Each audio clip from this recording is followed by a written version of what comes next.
before Christmas, and while many people will be enjoying their holiday parties tonight, we here at The Real want to get a party started a little early. Yes. Because it's not just Friday, Nope. it's Friday!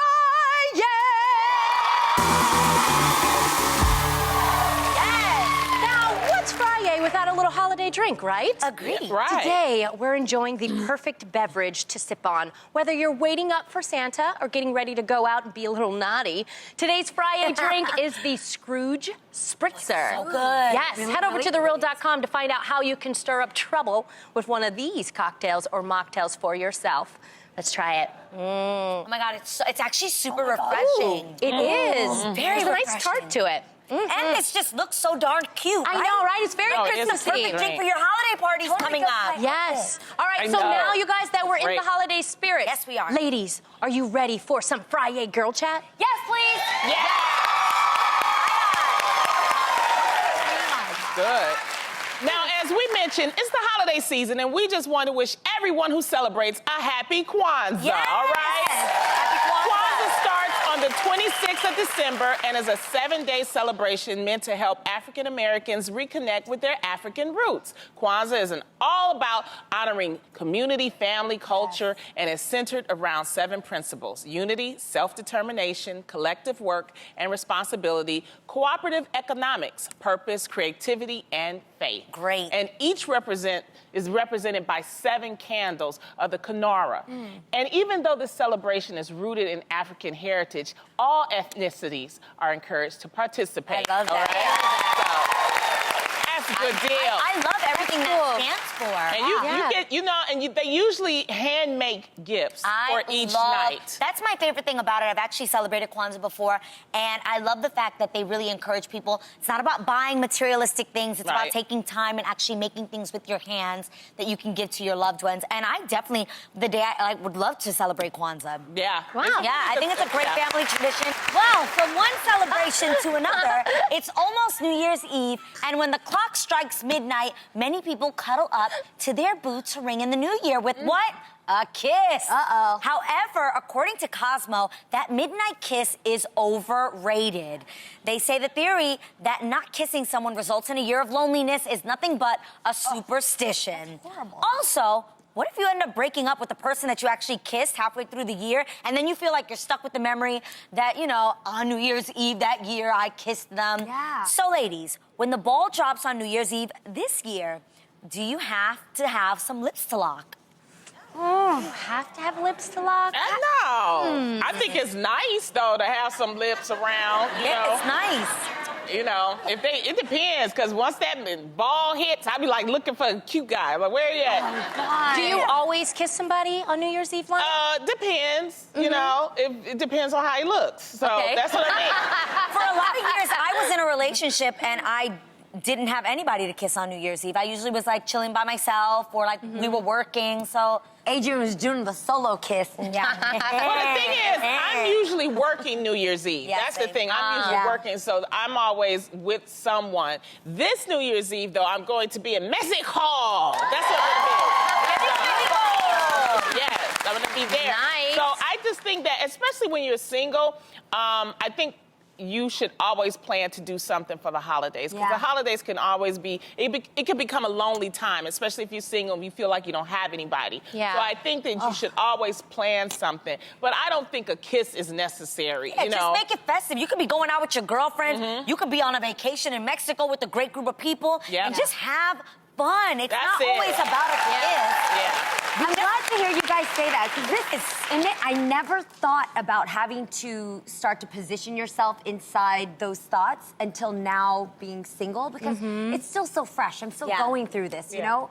But as soon as people are like, who are you going to New Year's with? Do you have to be ready for a kiss, or maybe find somebody to kiss? I'm like, damn, I've been out of the game for a long time. I don't know how that works. You know what I mean? Just have fun. If it happens, it happens. If it doesn't, it's all good too. Some of y'all need to be in church at midnight. I'm just saying. Yeah, okay. All day. I don't know about me, y'all, but ever since I had kids, I'm just trying to stay up. Sometimes I take a nap in midday if my children will let me. Then I wake up around like 10 watch a show for 2 hours, and then when New Year's happens, my husband and I, we look at each other. We have more of a stare, like, thank God we made it. Yeah. And then we kiss. You know what I mean? We made it through the year. Yeah. I'm alive. Our kids are alive. He's alive. Yes. It's all good. I think it is nice, though, to believe there's that magic in the air for people who are open to it. Yeah. You know, you don't have to expect it. You don't have to wait for your Prince Charming or think about the rest of the year if you don't find somebody to kiss. But I think it's nice to have that attitude of being open for whatever life hands you in that moment and hope that they have good breath. Yes. Okay. Yes. You hope. Yes. They hope. Yeah, it can be a magical moment. Yeah, but just don't go harassing people, okay? Yeah, You had enough of that in 2017. Oh, You gonna leave exactly. that out, Don't be okay? forcing unwelcome kisses on Exactly. anybody. You should ask the person, can I kiss you when Yeah, it comes yeah. midnight? If they say, Yeah. yeah, and you all good, proceed. Okay? Yes. Exactly. You know? And when in doubt, leave your drawers on. Just everything buckled up. Speaking of the end of the year, at the end of 2016, we all decided to share our wishes and aspirations for the 2017 on pieces of confetti, just like people do on the wishing wall in Times Square. Yeah, You know I about remember this? that. So I thought it would be great, like, if we looked back to see if our wishes actually came true from last year. So, who wants to go first? Lonnie, go Lonnie. first. I don't Yeah. even remember what I... Lonnie, we're gonna remind bring you. it back for you. 2017 I don't resolution. remember. You go first. What you do? Okay. Go, Jeannie. Okay. Okay. So for last year, these last 2 years we've gone through so much, but I really prayed, like actively prayed every single day for the world to have more empathy. I really think that if we all took a conscious effort to think about what everybody's going through, we would end the problems that we have today because we're all so concentrated on me, what I'm not getting, what's not happening for me. So I think that would change. I think we're kind of getting there, but not. So I'm going to layer on for 2018 another ask that I hope will double with the empathy, which is for people to speak up. I love that. Yes. And here's what I mean by this. By speaking up, specifically, there's so many issues that we have still in the air and so harshly unsolved. Inequality in race, gender, sexual orientation, just everybody's still judged in so many old school ass ways that really just hurt people today. And the thing is, I know we all know somebody who still thinks like that. I know we day to day hear conversations that aren't right. We know an uncle or a grandmother or a friend who still says things that aren't wrong. I think it's about time we speak up and check those people so we actually see the changes and we don't let those things become funny. Yes. We don't let them Laugh at racist jokes. Yeah. Don't Yeah. say, nah, that's not cool. Somebody that's makes not a funny. gay joke. No, dude, that's not cool. You know what I mean? Like, it's Yes. all about speaking up. I love that. Yeah. Too. That Great is job, so Jeannie. great. Thanks, friend. What's yours? Well, my resolution for 2017 was my husband actually played in the minor leagues, and one of his best coaches would tell him, because he was a pitcher, don't try harder, try easier. And I really think I achieved that this year. I decided to let go a lot of things, you know? Even the petty stuff that happens in your life. I think that happens when you start reaching 40. But I know Lonnie's actually said this. In the beginning of the season, I was a little bit more timid. I was a little bit more quiet and maybe a little bit, uptight. This year, I'm truly 100% myself. Yes. And I love it. I love me. Oh my God. And you are so beautiful at it. Don't you feel good? I feel great. So good. I'm actually. People used to always say, you know what, Tamara, you were so funny on Sister Sister. I want to see more of that on the reel. And because in real life, I'm actually so I'm funny. silly. Yes. I'm funny. And guys, I'm a good time. I have a lot of fun. I really do. She does. I really do. So I wanted the world to see I can that. attest to that, I'll tell you that. You know what, She's a Lonnie? good time.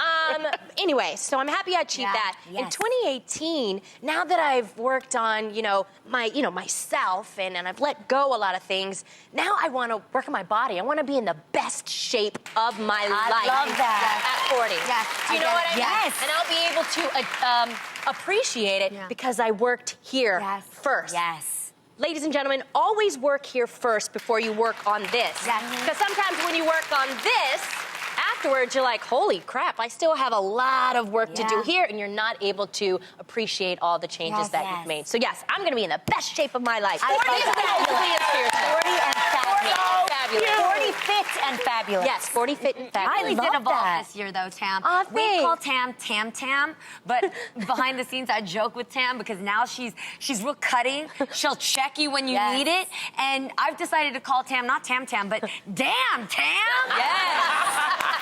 I love it. So dope. Okay. So in 2017, I actually said that my dream was to let go of fear and pursue music. Yes. I didn't even realize that until we had this topic today, and I was like, what did I ask for last year? Oh my God, I said I wanted to let go of my fears and pursue music and my dreams, and I did it. You did it. And I can't even believe that I actually... First time I ever actually got a New Year's resolution done. But I feel so proud of that. And it accomplished so much more than I ever could have imagined because it was so much more than making music. Yes. But achieving a goal, reaching, what is that called when you get over fear? Blanking a fear. I got to overcome a fear, and more than anything, I got to help people out. So that to me just meant so much. It was bigger than me. It was bigger than me. Okay, so for next year, my wish for next year would be to start a family. I've been married for a year, and that for me would be the biggest. Get to going! Yes! My biggest dream come true. I've always said I want to be a mom. So would be an prayers up, amazing and mom. we'll see what happens. You're gonna be an amazing mom. Oh my gosh, I can't Wait. wait. Crying. I'm not having it today. Yeah, you gonna cry. I'm gonna make you cry. No. You should wait till the baby come out. Oh my God, no, I will literally like, no, I have dreamt of being a mom. Like, we've talked about it for years. Every time Tam was pregnant, I was in there like, okay, so what's happening now? And I love that you're like so honest with me. I have my sister and all these incredible mothers around me that are also pursuing their dreams and remind me that it is possible to have it all and do it all, to be a working mom. And to me, that would be the greatest success of my life, would be to be a mother. And I'm just, it's gonna happen. It's gonna happen. Yes, thank you guys for your prayers. I know every day you say I'm pregnant. Not yet. I know. Not yet, but when it happens, I will let you know. But thank you for your well wishes, and keep those prayers going up. That's right. Thank you. You know, last year, I found out. Last year, my wish was for everybody to lighten up. And, you know, this was a rough year on everybody. Yes. I have to say, I think that our show had helped a lot of people to realize that life is worth living. And I think we've done our part. Because a lot of people will come at me, why y'all not talking about this or talking about that or talking about this? And I'm like, no, the purpose of our show, yes, we do talk about serious topics when we need to talk about it, but more importantly, we want to be an escape. And we also want to be an inspiration and hope. And I think we were able to do that this year. Make people laugh. Yeah. And that's the thing. And with us going live as well, because it's live, it's all kind of mistakes. I've been drunk on the show. I missed my cue call. I was in the bathroom. Exactly. And so it's about, and I think sometimes the best way to get a wish granted is to actually have it to happen. So I do think that we are lightening up, and I hope that continues. We have to lighten up. You gotta make the wish happen, Now, for 2018, I think I want to challenge myself. I challenged myself this year. I lost 30 pounds. Woo! That's huge. Fabulous. Oh, my goodness. That is such a big accomplishment. I don't think that we really give people enough credit. It's so hard. Yeah, the and discipline. Like you with the fans, I want to thank the fans because they've been so encouraging and so complimentary. But my challenge is, and I'm going to put a number on it. I told you, I say don't put it, but I'm going to I'm going to lose another 30, okay? Yes. For 2018. I know you can do it. You can do it. I can do it. So. Lonnie, we're gonna have more kale together. Yes. You just messed it up. Cheers to more kale. Yeah.